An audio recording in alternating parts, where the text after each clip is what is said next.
বিছানা তুলতে হবে বাবা, ব্রাশ করতে হবে। Wake up. এখন কিন্তু মর্নিং হয়ে গেছে, ওঠো ওঠো, এসো আমার হাত ধরো। আমার বাচ্চা তো উঠে না, ওলে বাবালে বাবালে বাবালে, আমার সোনা তো উঠে গেছে। চলো ব্রাশ করি। তো আমরা এখন কি করব দুষ্টু? আমার বাবা তো ব্রাশ করবে, তো চলো আমার বাচ্চাকে করে ব্রাশ করিয়ে নিয়ে আসি। চলো চলো চলো চলো, দাঁতে নাও দাঁতে নাও। রাত তো ফাঁকা হয়ে গেছে, কিছু নাই রাত। দুষ্টু একবার ধোয়া হয়ে গেছে। কলগেটটাই মনে হয় ফেলে দিল নাকি রে, দেখি ব্রাশে না না আছে। চলো ব্রাশ করো, দেখি কেমন ব্রাশ করতে পারছো। করে দেখাও করে দেখাও। দাঁত দেখাতে বলিনি, দাঁতে ব্রাশটা দাও। করো, সবাই দেখবে তুমি কত সুন্দর ব্রাশ করতে পারছো। কেউ জানেই না ব্রাশ করতে, করে দেখাও। দুষ্টু করো না, এই মারে না, মাসিমণিকে কেউ মারে? এই দুষ্টু এখনই হয়নি হয়নি হয়নি হয়নি। হ্যাঁ ভালো করে, এদিকে ঘুরো দেখি। কি সুন্দর ব্রাশ করে আমার সোনাটা, কেউ এত সুন্দর ব্রাশ করতে পারেই না।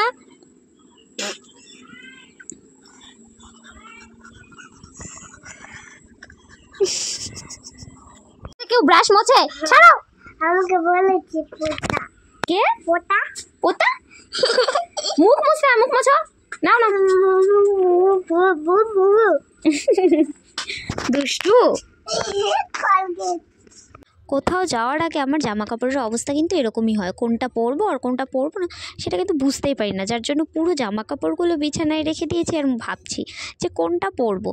লাস্টে এইটা ভাবলাম যে এই রেডটাই পরি, কিন্তু তাও একটু কনফিউশনে ছিলাম। তো গাইস আজকে আমাদের এক জায়গায় যাওয়ার আছে, তো চলো এখন আমি একটু এটিএমে যাব।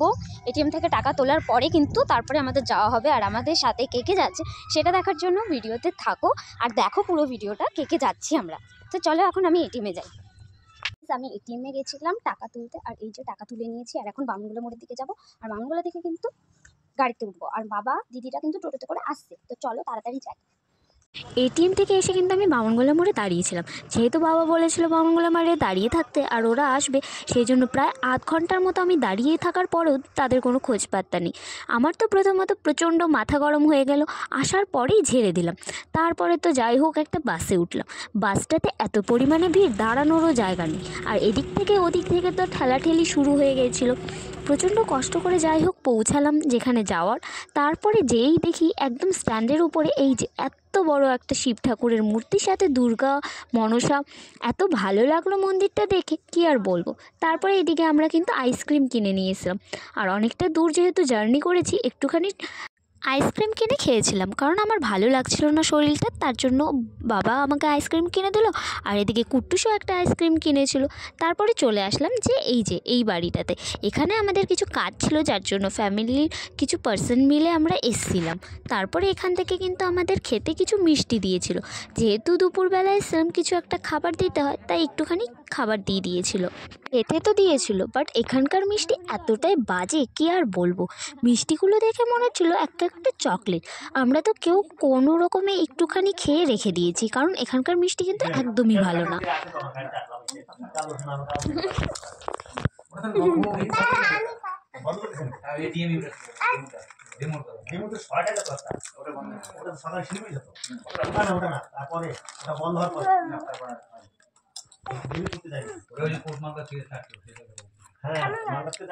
একটুখানি বোরিং ফিল করছিলাম বসে, তাই কিন্তু বাইরের দিকে চলে আসলাম, আর বাইরের দিকে দেখো একদম গ্রাম্য পরিবেশ, আর পুরোটাই কিন্তু একদম সবুজে ভরা। তো গাইজ আমরা একটুখানি চলে এসেছি, এই যার যেটা বদমাইশি বলে না, ও একেবারে এই দুষ্টু, আরে জল ছাড়লে পরে ভিজে যাবো, এর কাছে মানে যার যেটা দুষ্টুমি বলে না, তো সেরকম একটা ব্যাপার। ওই যে দেখো, এই যে দেখো সবাইকে দেখিয়ে দিচ্ছি যে তুমি দুষ্টুমি করছো, দেখো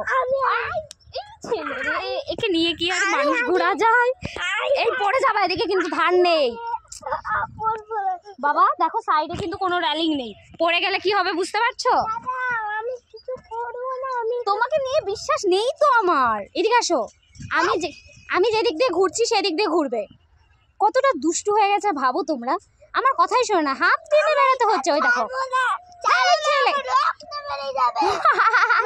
বেরাবে না।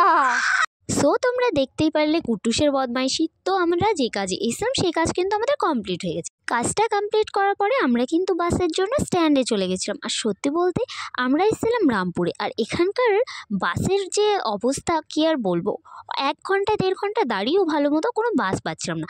আর ট্রেন ছিল সেই 6টা 20-তে, যার জন্য প্রথমত ভেবেছিলাম যে বাসে যাব, কিন্তু বাসে এত পরিমাণে ভিড় দাঁড়ানোই যাচ্ছিল না, যার জন্য আমরা কিন্তু বাসে যাইনি। আর এদিকে কিন্তু আমার জিজু বাড়ি চলে যাচ্ছিল এখান থেকেই, তাই উনি বাসে উঠে গেল আর আমরা এদিকে কিন্তু টাটা করে দিলাম।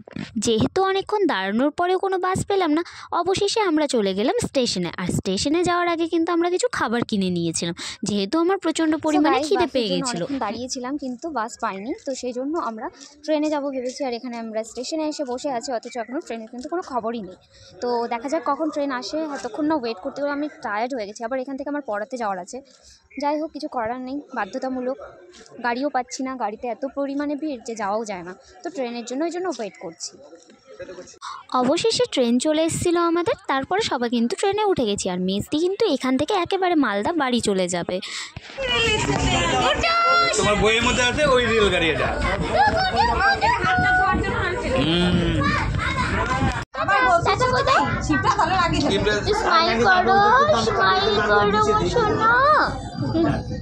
তুমি তাড়াতাড়ি চলে আসবা, হ্যাঁ?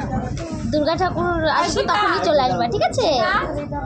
তুই হচ্ছে নিয়ে দিবি বাবা, দূর দূর না। আচ্ছা, টাটা কুটুস। এই তো দাদা,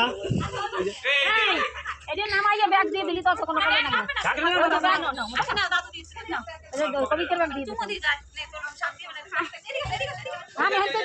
তো আমরা কিন্তু গাজলে নেমে গেছিলাম। আর মেজদির শ্বশুরবাড়ি যেহেতু মালদা, ও একেবারে কিন্তু মালদা যাচ্ছে, আর আমরা এদিক থেকে চলে যাচ্ছি আমাদের বাড়ির দিকে। এবং বাড়িতে তো আমার প্রথমত যাওয়া হবে না, প্রথমত আমি যাব কিন্তু পড়াতে। আর এদিকে কিন্তু আজকে সুরজিতের সাথে অনেক দিন পর দেখা হলো। ও স্টেশনে কোনো একটা কাজে এসেছিলো এবং সাডেনলি ওর সাথে দেখা হলো, তো ওর সাথে একটুখানি গল্প করলাম। আর তারপরে কিন্তু আমরা উঠে গেলাম টোটোতে। আর টোটোতে উঠে কিন্তু আমি চলে যাচ্ছিলাম পড়াতে, আর বাকিটা কিন্তু বাড়িতে যাচ্ছিলো।